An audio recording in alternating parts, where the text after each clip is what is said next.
After the success of the Fantastic Four, Stan Lee felt pretty good about his own instincts, and he felt really good about sharing with Mr. Goodman, the publisher, an idea that he had percolating around in his mind. Ever since he'd read the fan mail that had come after the Fantastic Four and discovered that so many of their readers were young teenager boys, he'd had this idea for a teenage boy hero.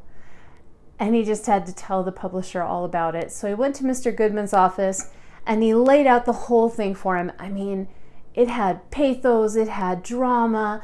It was about a teenage hero named Peter Parker who would be bit on the hand by a radioactive spider and acquire superpowers. But this teenager had real teenager problems. He had trouble getting the popular girls at school to notice him. He had difficulty with the jocks that kind of picked on him because he was something of a science nerd. And he was an orphan. He lived with his aunt and his uncle in a poorer neighborhood in New York. As Lee laid out the story for Goodman, he was sure Goodman was going to love it. And he was shocked when Goodman hated it.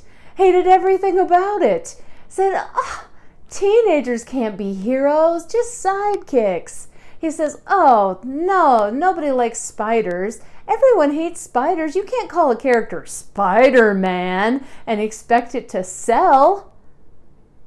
He refused to give Stan Lee's idea any opportunity of having his own comic line.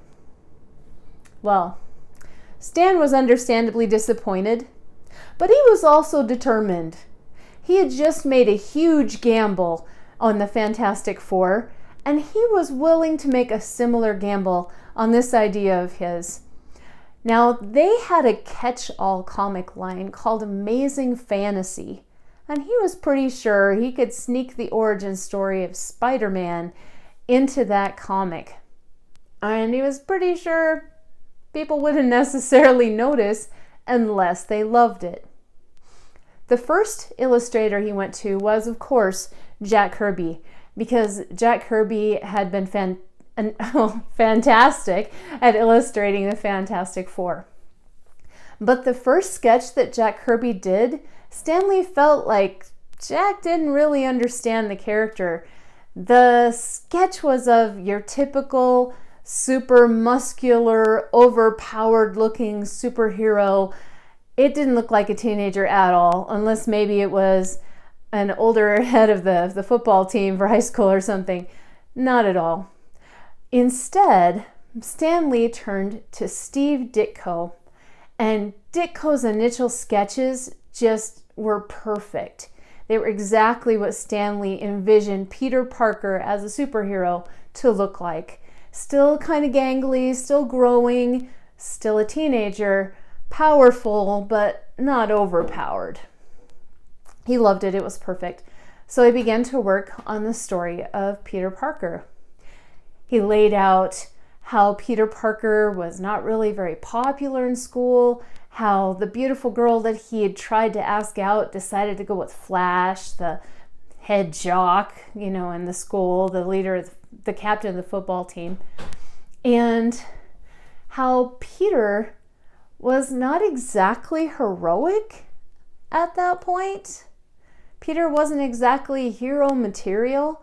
He was upset because the other jocks are making fun of him, and he was like, I'll show you guys someday.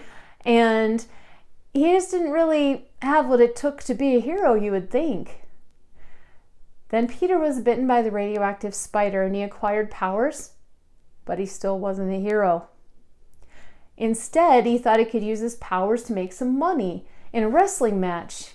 And he dressed himself up in a costume with a mask because he wasn't sure he would win.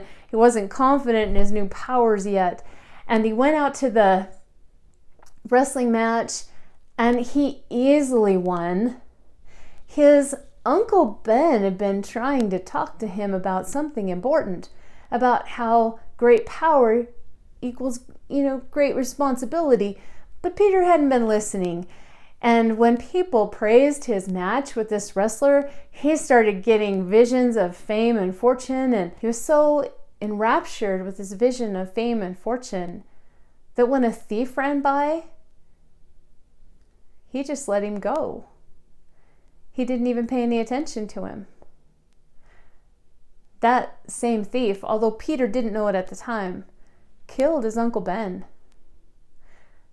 When Peter discovered someone had killed his Uncle Ben, now he was all for catching the guy and chased after him.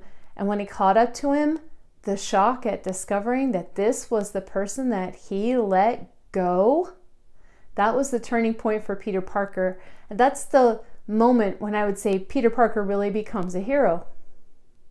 He doesn't kill the man, even though he had the strength and the ability to do it. He remembers Uncle Ben's words. He lowers the bad guy on a line to the police. Stan Lee and Steve Ditko finished this comic up. They didn't quite have time for Steve Ditko to ink in the cover, so they asked Jack Kirby to do that, which he did. And the Amazing Fantasy magazine was sent off to the printers, and Stan Lee was under so much pressure to get all those comics written and out, he kind of pushed it to the back of his mind, mostly forgot about it. Until the fan mail started pouring in. People loved Peter. They adored him. They identified with him. Finally, a superhero that was like them. It was fantastic for them. They were overjoyed. And he heard all about it. And he was feeling pretty confident that he wasn't going to lose his job this time either. When the sales figures finally came in, Mr. Goodman charged in, which he never did, to their workroom, and he said, "You remember that Spider-Man character that we love so much? I think he should have his own comic line." So Spider-Man got his own line. Because of the restrictive publication agreement they were under, they actually had to retire the Incredible Hulk to give Spider-Man his chance, but they gave him his chance. Stan Lee had a dream, and he risked everything to put that dream out there and make it come true. As Walter Bond said, we're not chasing dreams, we're catching them. That's what's important. Stan Lee didn't chase his dream, he caught it. What's a dream that you have that you want to catch this year? Write something down in the comments below and let me know about it. And remember, a like is the best compliment that you can give us. Subscribe and hit the notification bell to make sure the stories keep showing up on your feed. And thanks so much, guys. Take care. Bye-bye.